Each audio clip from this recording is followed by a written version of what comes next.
नमस्कार, जय हरी माऊली. मी वैभव जैन आणि तुम्ही पाहताय लोकाशी टीव्ही. 300हून अधिक वर्षाची परंपरा असलेली आदिशक्ती संत मुक्ताईची पालखी परंपरेप्रमाणे याही वर्षी 2 दिवस बीडमध्ये मुक्कामी होती.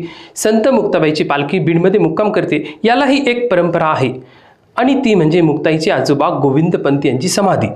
बीडमधील बिंदुसरा नदीच्या तीरावर असून पालखी त्यांच्या आजोबांच्या भेटीसाठी बीडमध्ये थांबत असते. यावर्षी देखील मुक्ताईच्या पालखीचं बीड शहरात मोठ्या उत्साहात स्वागत करण्यात आलं असून दुसऱ्या दिवशी शहरातून पालखीची भव्य मिरवणूक काढण्यात आली. या मिरवणुकीत वारकऱ्यांसोबत बीडकर देखील मोठ्या उत्साहात सहभागी होत असतात. दुसऱ्या दिवशीचा बालाजी मंदिरात मुक्काम करून पालखीचं पंढरपूरकडे प्रस्थान होण्यापूर्वी मुक्ताईची पालखी गोविंदपंत यांच्या भेटीसाठी त्यांच्या समाधीच्या ठिकाणी पोहोचते आणि त्या ठिकाणी पालखीची आरती केली जाते.